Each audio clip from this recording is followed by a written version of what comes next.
गर्मी में भी घूंघट में काम करवाने वाला ससुराल। भाई वाह, बड़ा बढ़िया हुआ, एक ही घर में दोनों बहनों की शादी तय हो गई। हाँ, और गांव के सरपंच है, अच्छा खासा नाम है।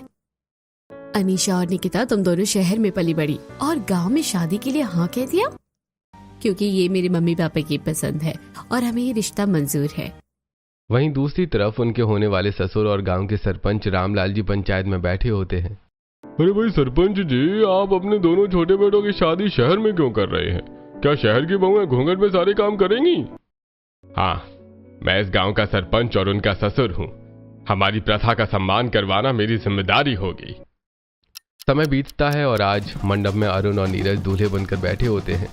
तभी भारी लहंगा पहने, सिर पर पल्ला रखे अनीशा और निकिता अपनी माँ और सहेलियों के साथ आती है। अरे ये क्या रामलाल, बहुएं बिना घूंघट के मंडप में क्यों आई? शारदा, जल्दी जाओ और बहुओं को घूंघट ओढ़ने के लिए कहो। शारदा मंडप में आती है। समधन जी, आप बहू को बिना घूंघट के मंडप में क्यों लेकर आई हैं? जल्दी इन्हें घूंघट उड़ाइए। घूंघट उड़ाइए? 50,000 का ब्राइडल मेकअप घूंघट करने के लिए नहीं करवाया है। घूंघट कर लूंगी तो शादी में फोटोज कैसे आएंगी? यहाँ शादी करने आई है या तस्वीरें खिंचवाने? अरे अरे, आप लोग नाराज क्यों हो रहे हैं? घूंघट करने की ही तो बात है। बेटियां, तुम घूंघट ओढ़ लो। अब गांव में शादी हो रही है तो नियम कानून तो होंगे ही। इसके बाद अनीशा और निकिता गले तक घूंघट कर लेती हैं। वर वधू को मंगलसूत्र पहनाकर मांग भरिए। अरुण और नीरज अनीशा और निकिता के गले में मंगलसूत्र पहनाती हैं। फिर अरुण अनीशा की और नीरज निकिता की मांग भरता है। विवाह संपन्न हुआ, आज से आप दोनों जोड़े पति पत्नी हुए। अनीशा और निकिता अपने पतियों के साथ ससुराल के दरवाजे पर पहुंचती हैं। शारदा बहन, भले ही बहू तुम शहर से लाई हो, पर घूंघट तुम्हारी बहुओं ने पूरा किया है। अरे भाई, हमारे खानदान की बहुएं हैं, हमारे रीति रिवाज तो मानेंगी ही। ये लोग हमारे घूंघट करने पर इतना खुश क्यों हैं? और हमारी जेठानियों ने घूंघट क्यों किया हुआ है? शायद मेहमानों की वजह से। मम्मी, जल्दी गृह प्रवेश करवाओ। बहू, दाहिने पैर से कलश गिराकर गृह प्रवेश करो। अनीशा और निकिता दाहिने पैर से कलश गिराकर गृह प्रवेश करती हैं और घूंघट किया हुआ मीनाक्षी और नीलम अपनी देवरानियों को उनके कमरे तक पहुंचाती हैं। रात बीतती है। अगले दिन अनीशा और निकिता सुंदर डिजाइनर साड़ी में बिना घूंघट किए हॉल में आती हैं। अरे दादा, ससुर जी को खांसी आ रही है, पानी कहाँ है? अरे बहुओं, पानी नहीं चाहिए। शारदा, समझाओ बहुओं को। मीनाक्षी, तुम भी जाओ। बहुएं अपने सास और जेठानियों के साथ कमरे में आती हैं। बहू, तुम्हारा दिमाग खराब है क्या, या अकल घुटनों में है? माँ जी, आप ऐसा क्यों कह रही हैं? एक तो तुमने ऐसी हल्की सी साड़ी पहनी है, ऊपर से तुमने घूंघट भी नहीं किया है। कहीं से लग रहा है कि सरपंच की बहू हो। मीनाक्षी, नीलम, अपनी दोनों देवरानियों को तैयार करके नीचे लाओ। मीनाक्षी और नीलम अनीशा और निकिता को भारी लाल रंग की साड़ी पहनाती हैं और गले तक घूंघट करवाकर हॉल में लाती हैं। इतनी भारी साड़ी, वो भी इतनी तेज गर्मी में, पहनते ही गर्मी लगने लगी है। हाँ, अब हमारे खानदान की बहुएं लग रही हैं। बहू, अब अपनी पहली रसोई की रस्म करो। माँ जी, घूंघट में पहली रसोई की रस्म, वो भी इतनी गर्मी में? बहू, पहली रसोई घूंघट में ही होती है। ये कैसा नियम है? कोई घूंघट में खाना कैसे बना सकता है? अरे खाना ही तो बनाना है, इसमें इतना परेशान क्यों हो रही हो? और रस्म है तो पूरी तो करनी ही पड़ेगी। अच्छा ठीक है, रसोई कहाँ है? बहू, घर के आंगन में मैंने मिट्टी मंगवा कर रख दी है। मिट्टी का चूल्हा बनाना, पूजा करना और फिर अपनी पहली रसोई बनाना। क्या आंगन में चूल्हे पर पहली रसोई बनानी होगी, वो भी इतनी गर्मी में और इतने बड़े घूंघट में? हाँ बहू, तुम्हारी जेठानियों ने भी घूंघट में ही पहली रसोई की थी। और मैं इस गांव का सरपंच हूं। अगर मेरी बहुएं ही गांव के नियम नहीं मानेंगी तो हमारे परिवार की गांव में क्या इज्जत रहेगी? अरे बड़े बहू, छोटे बहुओं को ले जाओ और उनकी पहली रसोई करवाओ। मीनाक्षी और नीलम अनीशा और निकिता को लेकर आंगन में आती हैं, जहां मिट्टी, सूखी लकड़ियां और मिट्टी के बर्तन रखे होते हैं और तेज धूप चेहरे पर चमक रही होती है। देवरानी जी, आप दोनों को यही मिट्टी का चूल्हा बनाकर अपनी पहली रसोई करनी है। कहाँ है मिट्टी? यहाँ तो सिर्फ सूरज की तेज रोशनी आंखों में लग रही है। देवरानी जी, आपने पहली बार घूंघट लिया है ना, इस वजह से आपको सही से दिख नहीं रहा है। सर थोड़ा नीचे करके देखिए, दिखाई देगा। अरे इससे तो गला दब रहा है, ऊपर से पसीने की चिपचिपाहट। जितनी देर धूप में खड़ी रहेगी उतनी देर गर्मी बर्दाश्त करनी पड़ेगी। इससे अच्छा है जल्दी से चूल्हा बनाइए और रसम पूरी कीजिए। देखिए चूल्हा बनाना बहुत आसान है, बस मिट्टी को पानी में गूंथ कर एक कुएं जैसा बनाइए और उस पर 3 गोले रखकर लकड़ी डालने के लिए सामने वाली जगह छोड़ दीजिएगा। अनीशा और निकिता तेज धूप में मिट्टी का चूल्हा बनाने लगती हैं। ये ठीक बन रहा है? नहीं, ठीक नहीं है। अभी भी इस पर से पतीला गिर जाएगा। इस घूंघट में से हमसे चूल्हा नहीं बनेगा। हम घूंघट हटा रहे हैं। अपने अपने घरों के बाहर खड़ी पड़ोसने बहुओं की बातें सुन लेती हैं और आपस में बातें करते हुए कहती हैं, यही देखकर सरपंच की बहुएं क्या कह रही हैं, घूंघट हटाने की बात कर रही हैं। ऐसे तो सरपंच शादी से पहले बड़ा कहते थे कि उनकी बहुएं घूंघट करे की रस्म मानेंगी। कहने की बात कुछ और होती है। गांव की बहू लेकर आते तो ये सब नहीं सुनना पड़ता। अब इस शहरी बहू ने जो घूंघट हटाया, तुम यहाँ अपने ससुर की बेइज्जती करवाने आई हो या हमारे घर का मान सम्मान बढ़ाने? सही से काम करो। शांति अनीशा और निकिता को डांटकर अंदर चली जाती हैं। वहीं अनीशा और निकिता किसी तरह मिट्टी का चूल्हा बनाकर खाना बनाना शुरू करती हैं, पर दोनों के चेहरे से पसीना टपक रहा होता है। अनीशा दीदी, कहीं इतनी तेज धूप में पसीने बहाते बहाते हम बेहोश ना हो जाए। इतनी तेज धूप और चूल्हे की आग, ऐसा लग रहा है अभी बेहोश हो जाऊंगी। मुझे भी ऐसा ही लग रहा है। पर अब जल्दी से पूड़ियाँ बेलती हूँ। तुम तलो, सब्जी तो बनी गई है, बस जल्दी काम खत्म करो।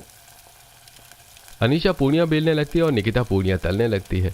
दोनों सब्जी भी तैयार कर लेती हैं और फिर दोनों घर में जमीन पर पूरे परिवार को अपनी पहली रसोई परोसती हैं। बहुत बढ़िया बहू, तुमने बहुत अच्छा खाना बनाया है। अरे हाँ, स्वाद अच्छा है। भाग्यवान बहुओं को उनके नेक दे दो। बहू, ये हमारे खानदानी कंगन तुम दोनों के लिए है। और शारदा बहू, कल सबको बुलवा लेना, कल बहुओं की मुंह दिखाई होगी। अनीशा और निकिता की पहली रसोई पूरी होती है और रात के वक्त दोनों अपने पतियों के साथ एक कमरे में बात कर रही होती हैं। निकिता और भाभी, आप दोनों साथ में कुछ बात है क्या? हाँ, आप लोगों को पता है ना, कल हमारी मुंह दिखाई है। हाँ पता है। हाँ, तो मुंह दिखाई के लिए हमने ऑनलाइन डिजाइनर लहंगा पसंद किया है। वो डिजाइनर लहंगा मंगवा दीजिए। हाँ क्यों नहीं, हम अभी मंगवा देते हैं। अनीशा और निकिता अपने अपने फोन में डिजाइनर लहंगे की वेबसाइट अरुण और नीरज को दिखाती हैं। तभी कमरे के बाहर खड़ा रामलाल उनकी बातें सुनकर कमरे में आता है। अरुण और नीरज, तुम दोनों की मति मारी गई है क्या? अपनी बीवियों की मुंह दिखाई में इस तरह के कपड़े पहनाओगे? रामलाल की फटकार से अरुण और नीरज ठिठुर जाते हैं और पूरा परिवार कमरे में आ जाता है। क्या हुआ पापा, आप इतनी जोर से क्यों चिल्लाए? अरे ये बहुएं मुंह दिखाई के लिए कोई डिजाइनर लहंगा मंगवा रही हैं। पापा जी, अपनी मुंह दिखाई में हम डिजाइनर लहंगा तो पहन ही सकते हैं। कोई डिजाइनर लहंगा नहीं पहनना है तुम्हें। मुंह दिखाई में तुम दोनों शगुन में मिला हुआ जोड़ा पहनोगी। और बहू, तुम पहले घूंघट ओढ़ो। यहाँ तुम्हारे दादा ससुर और जेठ खड़े हैं। हम बार बार तुम्हें एक ही बात नहीं बताएंगे। घूंघट करना है, पर क्यों? अभी कौन सी रस्म कर रहे हैं? बहू कोई रस्म नहीं कर रहे हैं। बहू का घूंघट ओढ़ना हमारे गांव की परंपरा है। अपनी जेठानियों की तरफ देखो, उन्होंने भी तो घूंघट रखा है। ये तो काफी पुराना रूढ़िवादी परंपरा है। पुराना है बहू, पुरानी तो मैं भी हूँ। मुझे कुएं में फेंककर अपनी दादी सासू माँ बदल लो क्या? नहीं कर सकती ना। उसी तरह परंपरा भी चाहे जितनी भी पुरानी हो जाए बदलती नहीं है। बहुओं को यह बात गांठ बांध लो कि तुम्हें हमेशा घूंघट में रहना है और घर के काम भी घूंघट में ही करने हैं। इतना कहकर रामलाल जी घर से बाहर चले जाते हैं। नीरज जी, पापा जी क्या फैसला सुना कर गए? हमें घूंघट करके रहना पड़ेगा और घर के सारे काम में घूंघट पे करने पड़ेंगे। ये हमारे गांव की परंपरा है। गांव की हर बहू इस परंपरा का पालन करती है, तो मैं भी इस परंपरा का पालन करना पड़ेगा। ठीक है, अब हम दोनों बाहर जा रहे हैं।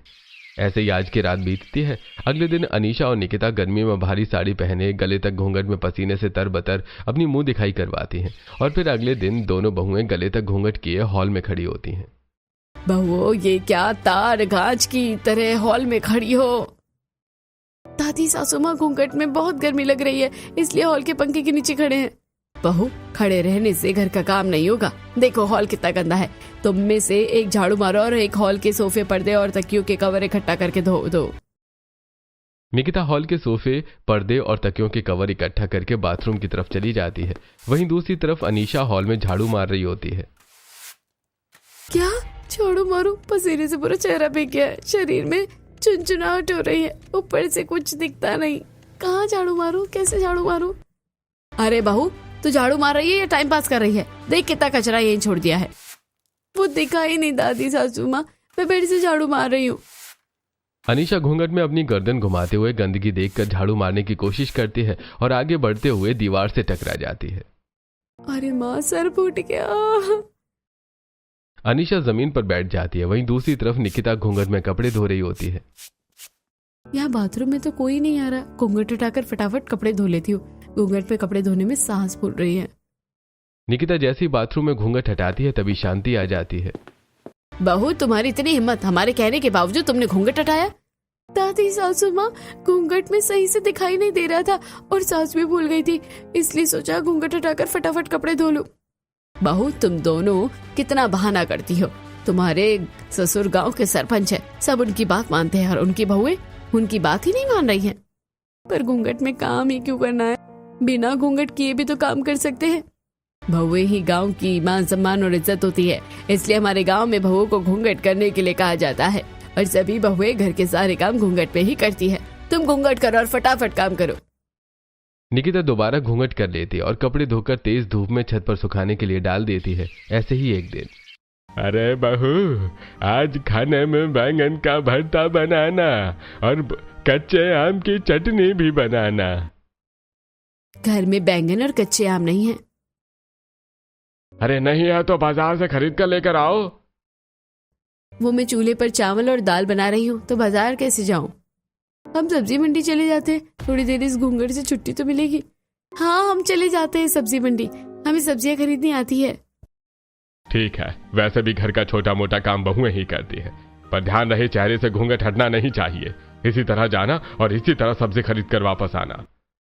हे भगवान, हमारा प्लान शुरू होने से पहले ही खत्म हो गया। अनीशा और निकिता घूंघट करके घर से निकलती हैं और सब्जी मंडी पहुंचती हैं। बताइए क्या दूं आपको? अनीशा घूंघट के अंदर से मूली देखते हुए खीरे की तरफ इशारा करती है। भैया, 1 किलो खीरे दे दीजिए और 1 किलो बैंगन दे दीजिए। अरे बहन, मूली दिखाकर खीरे मांग रही है, टेढ़ी है क्या आप? तुम टेढ़े हो, हम सब्जियों के नाम बता रहे हैं, चुपचाप सब्जी दो। लगता है सरपंच जी की नई बहू है, कहानी है। छोड़ो, गांव की बहू है, मजाक नहीं उड़ाऊंगा। सब्जी वाला अनीशा और निकिता को सब्जी दे देता है। दोनों सब्जी लेकर आगे बढ़ती हैं, तभी ठोकर खाकर दोनों गिर जाती हैं। हे भगवान, इस घूंघट में सही से दिखाई देता नहीं है। पहले तो कोहनी और पांव की उंगलियां टकराती थी, अब तो हम खुद ही गिर गए, और गिरे भी तो भरी बाजार में, ऊपर से चोट भी लग गई अलग। अनीशा और निकिता किसी तरह उठती हैं और घूंघट में ही अपने घर पहुंचती हैं। रात होती है, दोनों अपने कमरे में अपने पतियों से। क्या हुआ अनीशा, तुम इतनी परेशान क्यों हो? गर्मियों में भी घूंघट में काम करवाने वाले ससुराल से मैं परेशान हो गई हूँ।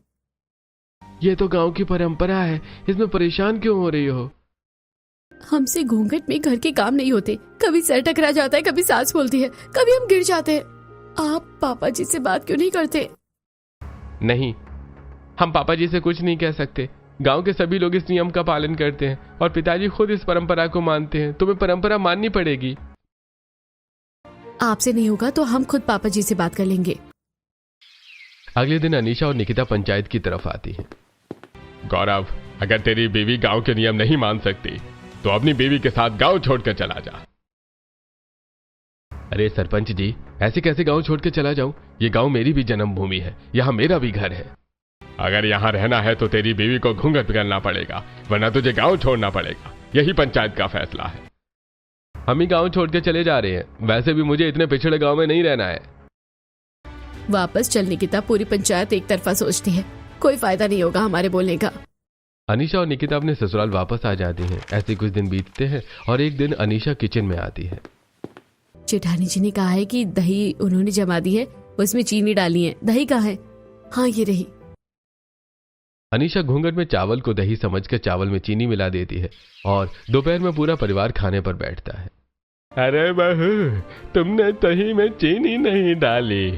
और बहू, इस चावल को शीरे में बनाया है क्या? आज खाना किसने बनाया है? दही में चीनी डालने की जगह चावल में डाल दी है। जी, मैंने देवरानी जी से कहा था दही में चीनी डालनी। माफ कीजिए, लगता है मैंने दही की जगह चावल में चीनी डाल दी। अच्छा जाओ, दूसरा चावल बनाकर लेकर आओ और ध्यान से काम किया करो। अनीशा घूंघट किए चूल्हे पर दोबारा चावल बनाती है और दही में चीनी मिलाकर सभी को परोसती है। ऐसी शाम के वक्त चारों बहुएं रसोई में खाना बना रही होती हैं। अच्छा हुआ चावल में चीनी देवरानी जी ने डाली थी। जेठ होने के नाते मुकेश डांट भी नहीं पाए, वरना तो सबकी खटिया खड़ी हो जाती। क्यों जेठानी जी, जेठ होने के नाते हमें डांट क्यों नहीं सकते हैं? छोटे भाई की बीवी का बड़े भाई के साथ ऐसा ही रिश्ता होता है, बहुत संभल कर रहना पड़ता है। खैर छोड़ो। अच्छा, पर आप बार बार अपनी गर्दन पर हाथ क्यों फेर रही है? अभी नहीं, क्या बताऊं कि घूंघट की वजह से मेरी गर्दन में घमोरियां हो गई हैं। जी जरा सुनिएगा। हाँ जल्दी बोलो। गर्मी आ गई है और घूंघट की वजह से मेरी पीठ और गर्दन पर लाल दाने हो गए हैं। घूंघट तो मैं कर लूंगी, पर कोई दवाई या पाउडर लेते आई हैं आप तो। मैं पाउडर लाऊं? कल को कहोगी साड़ी प्रेस करके रख दो, यही सब काम है क्या मेरा? मम्मी और दादी इतने समय से घूंघट कर रही है, उन्हें तो कभी कोई दिक्कत नहीं हुई। तुम लोगों के ही बहुत ड्रामे हैं। इस घूंघट में काम करवाने वाले ससुराल से तो हम भी परेशान हैं। नहीं नहीं, वो तो ऐसे ही है, चलिए खाना बनाते हैं। ऐसे कुछ दिन बीतते हैं। अनीशा कभी कपड़े प्रेस करते हुए अपने हाथ जला लेती है तो निकिता कभी कपड़े धोते हुए सर्फ ज्यादा डाल देती है। दोनों बहुएं गर्मियों में घूंघट में काम करवाने वाले ससुराल से परेशान होती हैं। तभी एक दिन 7 महीने की प्रेग्नेंट नंद रजनी अपने मायके आती है। मम्मी पापा दादी देखो मैं आ गई। अरे मेरी पोती आ गई। अरे अरे संभल कर, तेरा 7वां महीना चल रहा है। बहू जल्दी जा, नजर उतारने के लिए मिर्च लेकर आओ। निकिता लाल मिर्च लेकर आती है और शारदा रजनी की नजर उतार कर उसे घर के अंदर लेकर आती है। मम्मी ये मेरा पहला बच्चा है, मैं चाहती हूँ कि मेरी डिलीवरी मेरे मायके में हो, इसलिए मैं यहाँ आ गई हूँ। हाँ हाँ बेटी, तूने बहुत सही किया। यहाँ तेरी 4 भाभियाँ हैं तेरा ख्याल रखने के लिए, वो तेरा अच्छे से ध्यान रखेगी। अपनी दोनों बड़ी भाभियों के साथ तो मैंने शादी से पहले काफी वक्त बिताया है, अब अपनी छोटी भाभियों के साथ भी वक्त बिताऊंगी। भाभी जरा मेरे लिए गर्मा गर्म सत्तू का पराठा बनाइए और साथ में कच्चे आम और मूंगफली की चटनी भी। अनीशा और निकिता रसोई में आती हैं और चूल्हा जलाकर सत्तू के पराठे बनाने लगती हैं। ये क्या, नन्नत जी ने तो आते ही हमारी क्लास लगा दी। ये चूल्हे का धुआं तो घूंघट में भर जाता है, ऐसा लग रहा है कि बुढ़ापे तक फेफड़ों में यही धुआं भरा रहेगा। निकिता, हमारी नन्नत ने घूंघट नहीं किया था। अनीशा और निकिता पसीने से लथपथ होकर पराठे बनाती हैं और रजनी के कमरे में रजनी को पराठे देती हैं। नन्नत जी पराठे कैसे बने हैं? बहुत अच्छे बने हैं भाभी। नन्नत जी, आपको घूंघट नहीं करना पड़ता है क्या? नहीं, मैं घूंघट वगैरह नहीं करती हूँ। नन्नत जी, आप अपने पापा को समझाइए ना, वो हम लोगों से इतनी गर्मी में घूंघट में घर के सारे काम करवाते हैं, हमें बहुत परेशानी होती है। कैसी परेशानी भाभी? घूंघट तो हमारे गांव की परंपरा है और आप लोगों को ये परंपरा माननी पड़ेगी। नन्नत जी, आप ही बात बोल रही है, पर आप तो घूंघट नहीं करती है। हाँ, क्योंकि मेरे ससुराल में घूंघट नहीं करवाते हैं। आप लोग जाइए, मुझे पराठा खाने दीजिए। अनीशा और निकिता कमरे से बाहर आ जाती हैं। कोई भी हमारी मदद करने के लिए तैयार ही नहीं है, अब हम क्या करें? ऐसे कुछ दिन बीतते हैं और एक दिन घर के आंगन में रामलाल ने पंचायत बैठाई होती है। तभी शारदा के भाई के बच्चे छुट्टी मनाने बहुओं के ससुराल आते हैं। ये दोनों बच्चे कौन हैं? नमस्ते आंटी। नमस्ते आंटी। बहुओं, ये दोनों विक्रांत और विराज मेरे भाई के बेटे हैं, यहाँ गर्मी की छुट्टी में आए हैं। इनका अच्छे से ध्यान रखना। घूंघट में काम करवाने वाले ससुराल में इतने अच्छे से ध्यान रख रहे हैं, फिर ये तो बच्चे हैं, इनका ध्यान तो रखेंगे ही। बहू कुछ कहा क्या? नहीं नहीं, कुछ नहीं कहा। बच्चों बताओ तुम क्या खाओगे? आंटी हमें आमरस चाहिए। अच्छा बच्चों, मैं तुम्हारे लिए अभी आमरस बना कर लाती हूँ। बहू, जब आमरस बना ही रही हो तो सभी के लिए बनाना और साथ में पूरे पंचायत के लोगों के लिए भी बनाना। चारों बहुएं घूंघट में रसोई घर में आती हैं और आमरस बनाने लगती हैं। विक्रांत और विराज भी पीछे पीछे आते हैं। आप चारों आंटियों ने घूंघट क्यों किया है? बच्चों, तुम रसोई घर में क्यों आ गए? यहाँ गर्मी से परेशान हो जाओगे, बाहर जाओ। परेशान तो आंटियां होती होंगी घूंघट में, हमने थोड़ी ही घूंघट किया है। विराज और विक्रांत बाहर निकल जाते हैं और कैमरा लेकर घर और आंगन में फोटो लेने लगते हैं। तभी अनीशा और निकिता घूंघट में सबको आमरस दे रही होती हैं। आंटी स्माइल, दादाजी स्माइल, हम सबकी फोटो खींच रहे हैं। अरे वाह सरपंच जी, आपके घर आए बच्चे सबकी तस्वीरें खींच रहे हैं। ये शहर से आए हैं, इसलिए गांव की पंचायत और घर को कैमरे में कैद कर रहे हैं। हमें आप सबकी एक साथ फोटो लेनी है, आप सब एक साथ खड़े हो जाएंगे? क्या एक साथ? नहीं नहीं, तुम सबके अलग अलग फोटो लो। नहीं नहीं अंकल, आप लोग लाइन से खड़े हो जाइए, हम सबके एक साथ फोटो क्लिक करेंगे। अगर बच्चों की मर्जी है तो सभी मर्द एक तरफ और औरतें एक तरफ खड़ी हो जाओ, बच्चों को फोटो लेने दो। घर और पंचायत में बैठे मर्द एक तरफ खड़े हो जाते हैं और घूंघट लिए चारों बहुएं और औरतें एक तरफ खड़ी हो जाती हैं। विक्रांत और विराज कैमरा लगाकर अनीशा और निकिता के पास खड़े हो जाते हैं। अरे आप लोगों ने घूंघट क्यों लिया है? घूंघट हटाइए। इतना कहकर विराज अनीशा और निकिता का घूंघट हटा देता है। तभी फोटो क्लिक हो जाती है। अनीशा और निकिता तुरंत घूंघट वापस कर लेती है। अब क्या फायदा घूंघट करने का, जब करना चाहिए था तब तो बच्चों से कहकर घूंघट हटवा दिया। नहीं पापा जी, हमने बच्चों से घूंघट नहीं हटवाया था, उन्होंने खुद ही हटा दिया। खबरदार बहुओं, जो मेरे भाई के बेटों पर गलती थोपी, तुमने ही इन्हें समझाया होगा, तभी इन्होंने तुम्हारा घूंघट हटाया। और तुम बच्चों, जब देख रही हो बहुओं ने घूंघट किया है तो तुमने घूंघट क्यों हटाया? समझ नहीं है क्या तुम में? अरे बच्चे ही तो है, फोटो खींच रहे थे इसलिए उन्होंने घूंघट हटा दिया होगा, उन्हें मत डांटिए। बहुओं, मैं सब समझ रहा हूँ। शारदा, तुम अपने भाई के इन बच्चों को वापस भेज दो। इन्होंने आते ही पंचायत के सामने बहुओं का घूंघट हटाकर हमारी बेइज्जती करवाई है।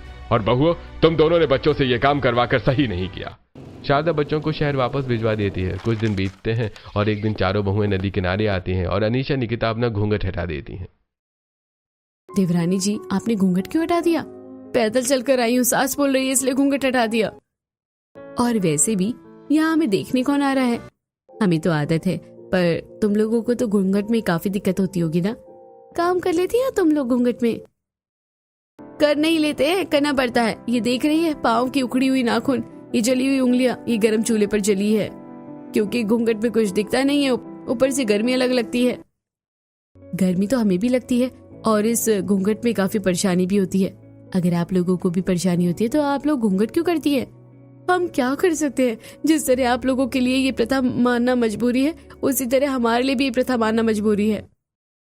सभी बहुएं आपस में बातें कर रही होती हैं। वहीं थोड़ी दूर पेड़ के पीछे छुपी रजनी ये सब सुन रही होती है। अच्छा हुआ मैंने भाभी को नदी किनारे आते हुए देख लिया था। भाभी नदी किनारे आकर घूंघट हटाकर गांव के बहुओं से बात कर रही है। अभी पापा को बताती हूँ। रजनी रामलाल के पास आती है और अनीशा और निकिता के घूंघट हटाने की बात बता देती है। थोड़ी देर में अनीशा और निकिता घूंघट करके अपनी पानी के मटके लेकर घर आती हैं। ज्यादा बहुओं से ये पानी लेकर फेंक दो और घड़ा फोड़ दो। ये क्या कह रहे हैं पापा जी?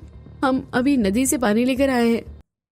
बहुओं, तुम्हें बताया गया है कि तुम्हारे ससुराल में बहुएं सारे काम घूंघट करके करती हैं और ये पानी तुमने बिना घूंघट किए भरा है, इसलिए पानी और मटका इस घर में नहीं रख सकते।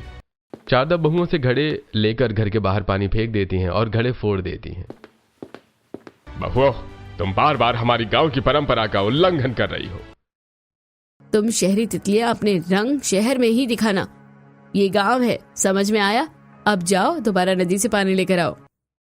अनीशा और निकिता दोबारा नदी पर जाती हैं और मटके में पानी भरकर घर ले आती हैं।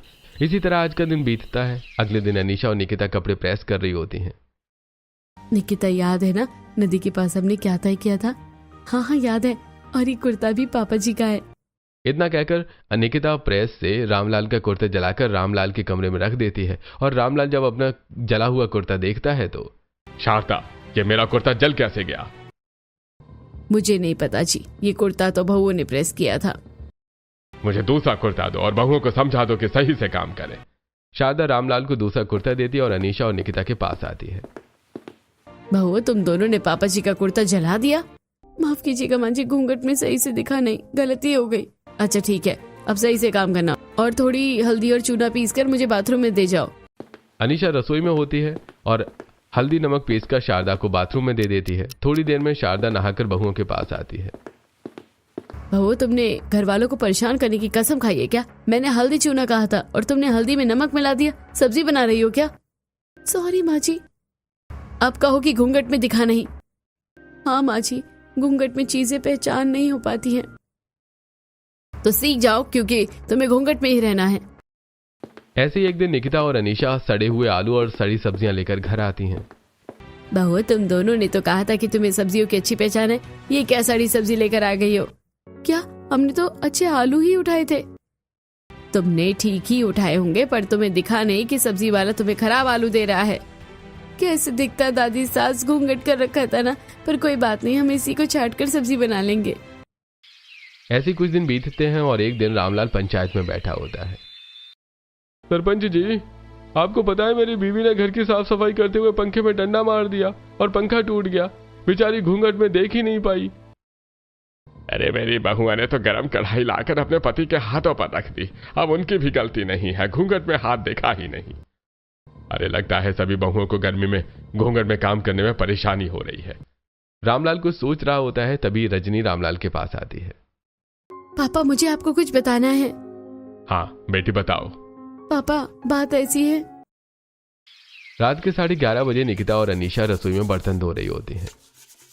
अनीशा दीदी, हमने गांव की बहू को जैसा सिखाया था बहुएं ठीक वैसा ही कर रही है।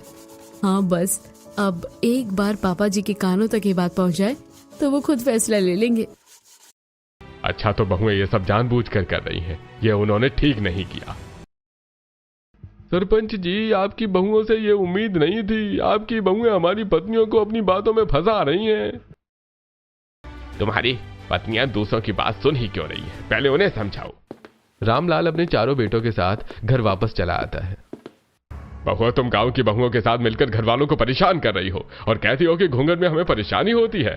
आज से घर का सारा काम तुम दोनों अकेले करोगी, कोई तुम्हारी मदद नहीं करेगा। तुम्हें घूंघट की आदत नहीं है ना, अब काम करोगी तो आदत हो जाएगी। रामलाल अपना फैसला सुनाकर पंचायत में चला जाता है और घर का सारा काम अनीशा और निकिता अकेले करती हैं। ये तो हमारी चाल हम पर ही उल्टी पड़ गई। पापा जी को पता कैसे चला कि ये हमारी सारी प्लानिंग पापा जी को कैसे पता चला कि ये सारी प्लानिंग हमारी है? जरूर किसी ने बताया है, पर अब यही हमारी जिंदगी है, हमें भी घूंघट की आदत डालनी पड़ेगी। अब छोटी भाभी अभी घूंघट में घर के काम करेगी और मैं आराम से बिना घूंघट के रहूंगी। रजनी अपने कमरे में चली जाती है और अनीशा और निकिता सुबह से देर रात तक अकेले काम करती हैं और गर्मी में परेशान होती हैं। ऐसे ही एक रात 2:30 बजे रजनी सीढ़ियों से उतर रही होती है। प्रेगनेंसी में बहुत प्यास लग रही है, रात के 2:30 बजे नीचे उतरना पड़ रहा है। रजनी सीढ़ियों से फिसलकर गिर जाती है और उसकी चीख सुनकर घर की औरतें इकट्ठा होती हैं। माँ बहुत तेज दर्द हो रहा है माँ। हे भगवान, मैं क्या करूँ, घर के सभी मर्द गांव से दूर बाहर शादी में गए हुए हैं। मम्मी जी, नन्नू जी को डॉक्टर के पास लेकर जाना पड़ेगा। अरे बहुओं, डॉक्टर के पास ले जाने के लिए कोई मर्द कहाँ है? किसी मर्द के इंतजार करने का समय नहीं है, हम नन्नू जी को अस्पताल ले जा रहे हैं। अनीशा और निकिता चादर से स्ट्रेचर बनाती हैं और बिना घूंघट के रजनी को कंधे पर उठाकर गांव के अस्पताल लेकर आती हैं। देखिए, आप सही समय पर इन्हें लेकर आई हैं। इन्हें तुरंत डिलीवरी करनी होगी, वरना बच्चा नहीं बचेगा। डॉक्टर रजनी की इमरजेंसी डिलीवरी कराते हैं। सुबह होती है, अनीशा और निकिता अस्पताल के बाहर आती हैं, जहां रामलाल और गांव के लोग खड़े होते हैं। तुम दोनों बिना घूंघट के अस्पताल में क्या कर रही हो? हम नन्नू जी को अस्पताल लेकर आए थे। तुम लोग क्यों लेकर आई? हम नहीं लाते तो कौन लाता? आप लोग तो थे नहीं। अरे सरपंच जी, आपकी बहुएं हमारी परंपरा के खिलाफ है, इनके खिलाफ कुछ सोचना पड़ेगा। बहुआ, आज से तुम दोनों को तुम्हारे मायके भेज दिया जाएगा, क्योंकि तुम हमारी परंपराओं का उल्लंघन कर रही हो। रुक जाइए पापा, फैसला सुनाने से पहले इस बच्चे को देखिए। अगर भाभी मुझे समय पर अस्पताल नहीं लाती तो आज ये बच्चा इस दुनिया में नहीं होता। रजनी हॉस्पिटल से बाहर आती है, उसके हाथ में उसका बच्चा होता है। अरे रजनी बेटी, तुम हमारे साथ चलो, अपनी भाभियों का साथ मत दो, इन्हें हम उनके मायके भेज देंगे।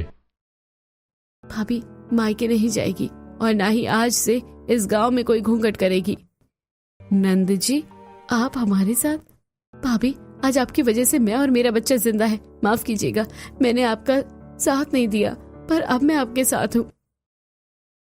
नहीं, ऐसा कभी भी नहीं होगा।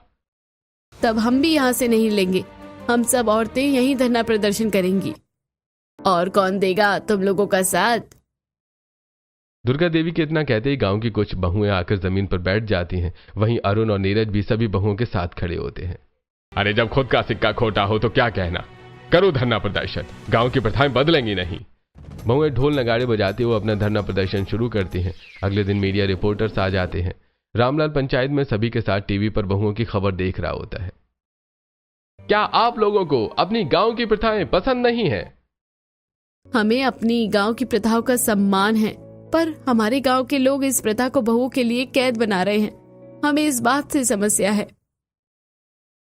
तो क्या लगता है आप लोगों को, क्या ये बहुएं यहीं दम तोड़ देंगी या इस गांव की रूढ़िवादी परंपरा बदलेंगी?